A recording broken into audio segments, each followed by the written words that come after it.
CoastLife, we have so many creative people on coastal Delmarva, whether it's through visual art, if it's music, and another area that we love exploring, of course, is film. So we've got a tale of two Robs joining us on the CoastLife couch today, Rob Rector and Rob Waters. Welcome, guys. Thank you for joining us. Thank you for having us. So tell us a little bit about the Slower, Lower Film Festival that is coming our way.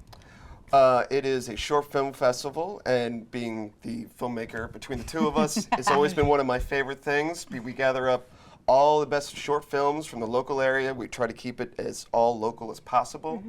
And then we gather them together, we go into the Milton Theater, and everyone gets to see their stuff on the big screen. It's so really fun. I was there for the horror trailer challenge. True, you were in one of them. I was in one of them. That wasn't the fun part. Well, it was fun being a part of the team, but it was just, I was blown away by the level of talent and creativity and writing from people of all ages. All kinds of different backgrounds, and it was so much fun, and it really was seeing it on the big screen like that was so cool. I was impressed by your stunt work too, because you were on top of the car. That's right, I did have to climb on top of a car. I didn't get to see while I was driving. Yes. I'll have to send it to you. I'll send it to you. Very Mad Max out of nowhere, didn't see you coming. Oh my gosh. But that's the good thing. So it is free to enter. It's free for anyone to enter, and that's the big thing. You know, that's the big barrier that so no one is excluded, and we've had them submitted from all age levels, from grade school on up. And then afterwards, we have everyone who has participated on stage. We do a Q&A with them. They get a chance to talk about, you know, the challenges that they had making the film, but they get a chance to connect with one another, and you can see this like small community start to form, and it's a really cool experience. That's exciting. Yeah. It's such a big thing for them, just because I know when I first started, the first time I got to see my stuff on the big screen, because so many of them just live like kind of this YouTube life where it's so insular, and it's like, you know, your friends come and say, oh, wasn't that great? But when you get to actually show it in front of your peers, in front of other people that you really like appreciate.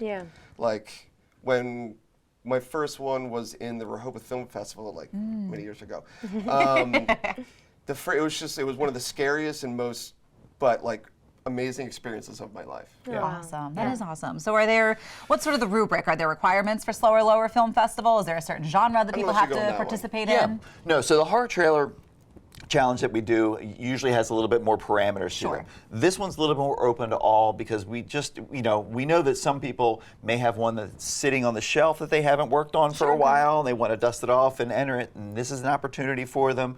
More than anything, it's a great opportunity for them to kind of celebrate with one another. We'll give out an audience award so that they can, you know, post that in their marketing materials if they want to, and get a chance to really connect and say, hey, look, I need somebody to work on this film for me, or, you know, trade secrets or what have you. So this is more networky than perhaps the more formalized structure of our horror trailer challenge, but still no less fun. Oh yeah, I mean, I think in some ways it might be a little bit more fun because maybe horror is not your genre, and this kind of opens the doors for people who maybe have something that a little more off the beaten path. Yeah, or documentary, or an animated. Music videos, we'll even do that. Like you do something really cool that way. In docs, yes, definitely docs. Yeah, plus there are time constraints on the horror trailer challenge that they only have a certain limited window to work in, and some don't work that well under pressure. So this gives you an opportunity to work, you know, for months in advance or weeks in advance, and then be able to present something. Perfect. So when is the film festival, and when do people need to have their films done by? So June 2nd is when we're going to be screening it. It'll be, the doors open at 6 o'clock, I believe, and then 7 o'clock we'll start the screening, and then...